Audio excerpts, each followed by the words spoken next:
Hello, welcome to another video.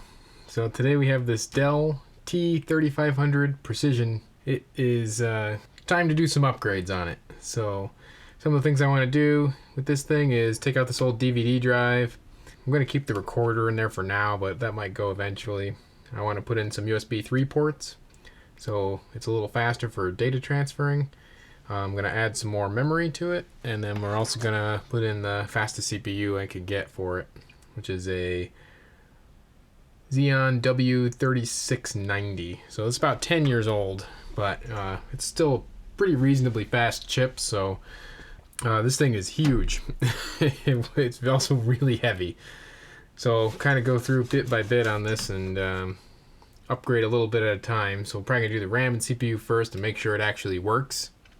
And once we validate that it's actually functional, then I will go ahead and start adding some other things like USB 3. So I've never tried to film doing any work on a computer before. I'm not really sure how difficult this is going to be.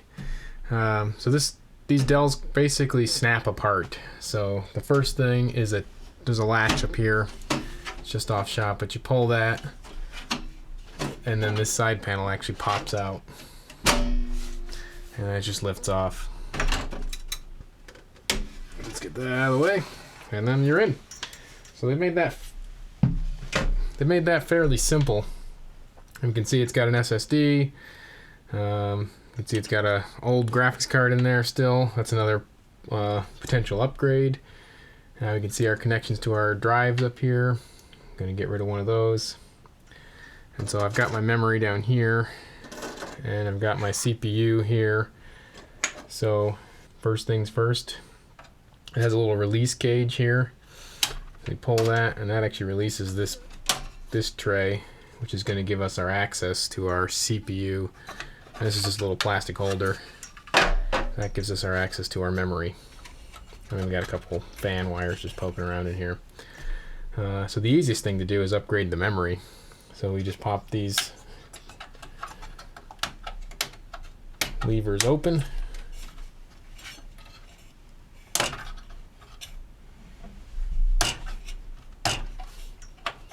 Just go ahead and slide these sticks of RAM out.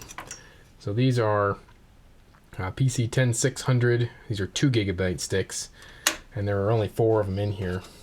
So this system, as it was, had 8 GB of RAM. The new ones going in are also PC10600, but they are 4 GB sticks, and we're going to put in 6 of them to utilize all the available channels.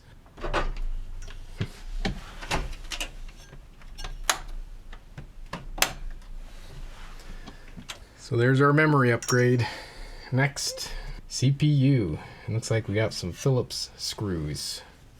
Okay, so next we got to remove this heatsink.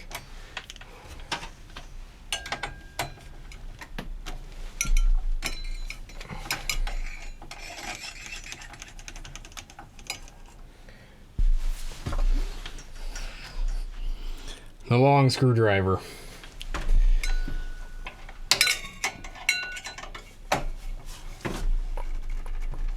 We gotta clean up this heatsink compound.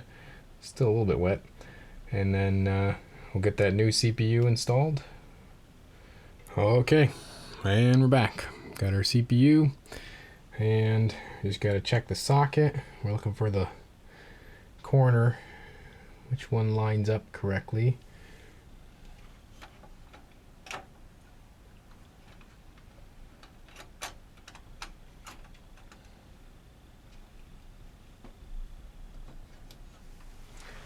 Alright, there's still a little bit of heatsink compound on that casing, but I'm just going to leave it there. I'm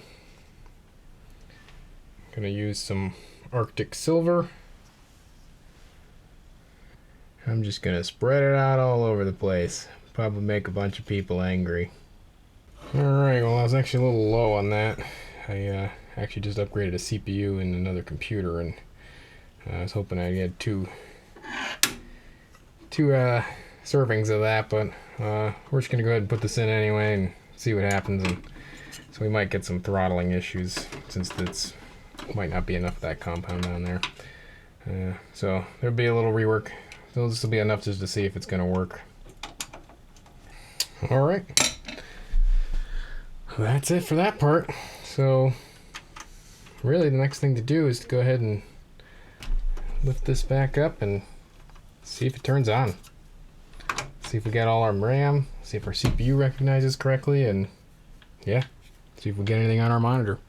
All right, I got the system hooked up and ready to push the power button.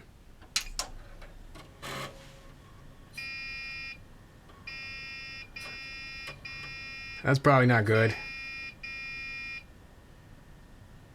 We already got a system error, so something's wrong. We'll have to look up what the beep means. Let's see what we got here.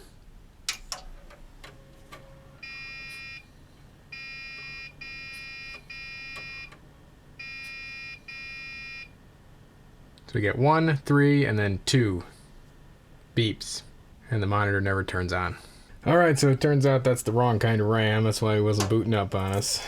So this system doesn't support registered modules. It only supports unbuffered RAM, and this is buffered RAM. So back to the original RAM configuration. Oh, that monitor's already on. Let's go ahead and turn this on. See how many beeps we get this time. Probably none. Probably just gonna work. Oh, we're getting some blinking lights. Oh, yeah, and there it is, posted. So looks like we're up. Alright, so we got system memory has changed. F1 to continue, F2 to run the setup utility. Let's do the setup utility. There it goes. Oh, I got 12 gigs of RAM, the 1333 megahertz. We got our Xeon processor, so that's all working correctly. So at least we got something right. Well, so we got 12 gigs of RAM now instead of 24. That's not too bad. Should be able to get it up to 24 gigs of RAM though if I buy the correct memory modules, which oddly enough are more expensive, even though they're a lower class of RAM. Looks like we do have a power factor corrected power supply. It's using about 120 watts. It's got some form of Linux on it. Oh, we're down to 80 watts now. See if some of the power management stuff kicks in and it can kick down to a lower power level. Pure excitement. I'm planning to replace the OS on there. There's nothing important on it. It's just playing around with it. So, time for the next upgrade. Alright, so our next upgrades are fairly simple. We're just going to add a couple cards to the machine. So, it's got this little swing arm that pops out here, and then these cards just kind of fall out. So we can take out our tray. And I have a 10 gigabit Ethernet card. So this is 10 gigabit. Uses a PCI Express X4. And we have one of those slots available here. Easier said than done. But it's in. Next slot up here. Alright, so the next upgrade is this. It's a 10 gigabit per second USB 3.1 Gen 2, I think, card. So this gives us some high-speed ports for the front of the computer, is where I'm going to use them.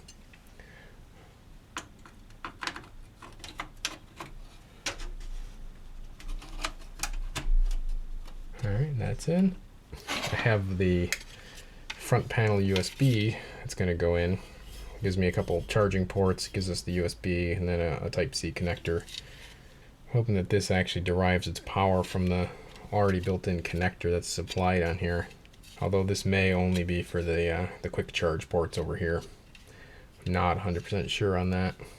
We do get this little connector here, which is a high-speed connector.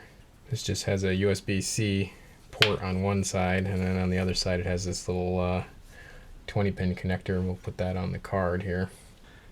So this computer has lots of little latches and compartments and things that kind of pop open. So we got this one to pull down our drives. We have this here for our RAM cover. We got our CPU, heatsink there, some large fans in the front, and then we have all these other plastic bits over here. So in order to actually get a drive out, we have to pull this little plastic thing, disconnect the drive,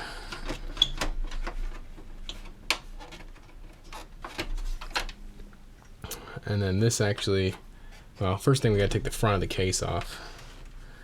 That is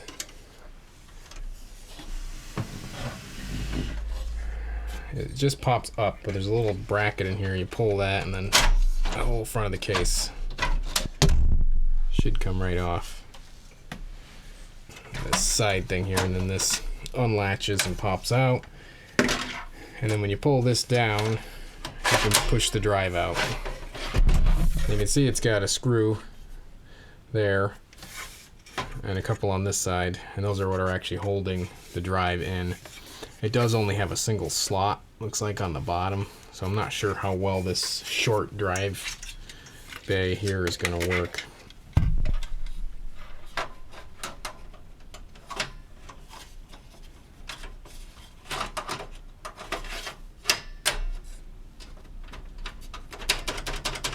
So that side's pretty loose.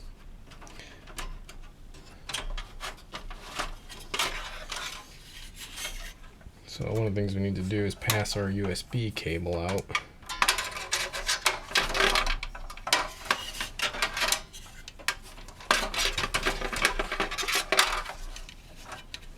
Plug that in first.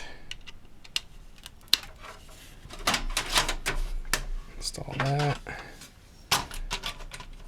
We got our front panel bracket. All the posts. Drive 2 not found, which is true.